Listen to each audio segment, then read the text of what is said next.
মাছমারা বাজারে কৃষকদের দাবি পূরণে ব্যর্থতা নিয়ে ক্ষোভ। ঊনকোটি জেলার কুমারঘাট মহকুমার মাছমারা বাজারে কৃষকদের দীর্ঘদিনের দাবি হিমঘর ও কৃষি শেড নির্মাণ এখনও বাস্তবায়িত হয়নি। ফলে চরম সমস্যার মুখে পড়েছেন এলাকার কৃষকরা।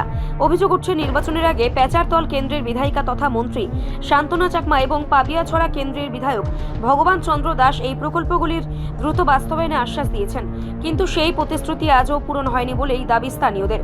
বর্তমানে বাজারে এলাকায় অর্ধসমাপ্ত অবস্থায় পড়ে রয়েছে কৃষি শেড। সেখানে শুধু সাইনবোর্ড প্রকল্পের অস্তিত্বর জানান দিচ্ছে, কিন্তু কাজের অগ্রগতি নেই বললেই চলে। এই পরিস্থিতি নিয়ে ক্ষোভ প্রকাশ করেছেন ঊনকোটি জেলা কংগ্রেসের সহসভাপতি রিন্টু লালদেব। তিনি অভিযোগ করে বলেন, নির্বাচনের আগে বড়সড় প্রতিশ্রুতি দেওয়া হলেও কৃষি প্রধান ওই অঞ্চলের মানুষের মৌলিক চাহিদা পূরণে সরকার সম্পূর্ণ ব্যর্থ হয়েছে। স্থানীয়রা হুঁশিয়ারি দিয়ে জানিয়েছেন, দ্রুত এই সমস্যার সমাধান না হলে বৃহত্তর আন্দোলনে নামতে বাধ্য হবেন তারা।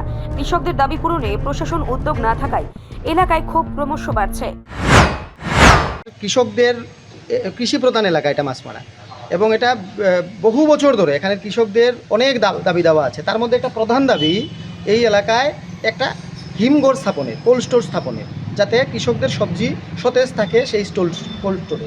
গত বিধানসভা নির্বাচনের আগে আমাদের পাবিয়াছড়া বিধানসভার বিধায়ক, তখন তিনি মন্ত্রী ছিলেন রাজ্যে, এবং পার্শ্ববর্তী পেচারতল বিধানসভার মাননীয় মন্ত্রী শান্তনা চাকমা বুট বৈতরণী পার হওয়ার জন্য তারা এই কোল্ড স্টোর এখানে স্থাপন করা হবে বলে ঢাকঢোল পিটিয়ে এখানে তারা ভিত্তিপ্রস্তর স্থাপন করলেন।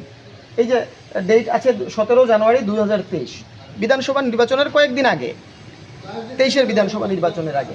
কিন্তু আজকে 2026 চলছে, আরও দুর্গড়ায় এডিসি নির্বাচন এখন, হ্যাঁ, তারপরে অন্যান্য নির্বাচন চলে আসবে, আবার বিধানসভা ঘনিয়ে আসছে। কিন্তু আজকে পর্যন্ত কৃষকদের এই দাবি মাছমারা এলাকার যে একটি কোল্ড স্টোর স্থাপন হবে, এখানে হিমঘর স্থাপন হবে, সেটা আজকে পর্যন্ত হয়নি। এই ভিত্তিপ্রস্তর স্থাপনই শুধুমাত্র হয়েছে, ফটোশ্যুট হয়েছে, সেলফি নেতারা এসেছেন, এখানে ফটো তুলেছেন, মানুষকে দেখিয়েছেন, রাজ্যের মানুষকে বিভিন্ন জায়গায় প্রচার করেছেন, ওনারা হিমঘর মাছমারাবাসীদের জন্য স্থাপন করে দিয়ে দেবেন।